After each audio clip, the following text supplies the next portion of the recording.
ಇವತ್ತಿನ ರೆಸಿಪಿ ಮೂಲಿ ಪರಾಟ ಹೇಗೆ ಮಾಡೋದು ಅಂತ ನೋಡೋಣ ಬನ್ನಿ. ಮೊದಲಿಗೆ ಮೂಲಂಗಿನ ತುರಿದಿಟ್ಕೊಂಡು ಅದರಲ್ಲಿರೋ ನೀರನ್ನೆಲ್ಲ ಇಲ್ಲಿ ಬಸಿತಾ ಇದ್ದೀನಿ. ನೀರನ್ನೆಲ್ಲ ಹಿಂಡ್ಕೊಂಡು ಆಮೇಲೆ ನಾನು ಆ ನೀರನ್ನು ಬಿಸಾಕ್ತಾ ಇಲ್ಲ, ಇದನ್ನು ನಾನು ಮತ್ತೆ ಉಪಯೋಗಿಸ್ತಾ ಇದ್ದೀನಿ. ಹೇಗೆ ಅಂದರೆ ಪರಾಟಾಗೆ ಲಟ್ಸೋದಕ್ಕಂತ ತೆಗೆದಿಟ್ಕೊಂಡಿರೋ ಗೋಧಿ ಹಿಟ್ಟನ್ನು ಅದಕ್ಕೆ ಆ ಮೂಲಂಗಿ ರಸನ ನೀರನ್ನು ಹಾಕ್ಕೊಂಡು ಲಟ್ಸ್ಕೊಳ್ಳೋದಕ್ಕೆ ರೆಡಿ ಮಾಡಿಟ್ಕೊಂಡಿದ್ದೀನಿ ಬ್ಯಾಟರ್.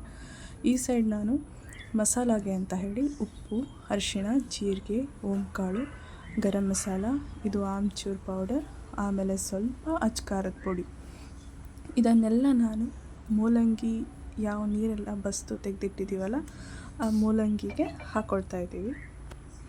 ಅದಕ್ಕೆಲ್ಲ ಮಸಾಲಾನ ಮಿಕ್ಸ್ ಮಾಡಿ ಕೊನೆಗೆ ಇದನ್ನು ಕರಿಬೇವು ಸೊಪ್ಪನ್ನು ಕೂಡ ಮಿಕ್ಸ್ ಮಾಡ್ಕೊಳ್ತಾ ಇದ್ದೀನಿ, ಟೇಸ್ಟ್ ಚೆನ್ನಾಗಿ ಬರುತ್ತೆ ಅಂತ. ಇದು ನೋಡಿ ಮಸಾಲ ಈ ಥರ ರೆಡಿಯಾಗಿದೆ.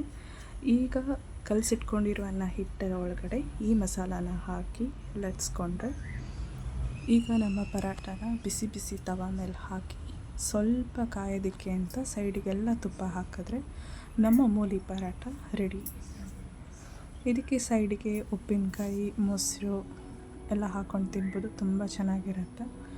ಬೆಳಿಗ್ಗೆ ಹೊತ್ತು ಟಿಫಿನಿಗೆ ಈ ರೆಸಿಪಿನ ಟ್ರೈ ಮಾಡ್ಬೋದು. ನಮ್ಮ ಚಾನಲನ್ನು ಸಬ್ಸ್ಕ್ರೈಬ್ ಮಾಡೋದನ್ನು ಮರಿಬೇಡಿ. Thank you.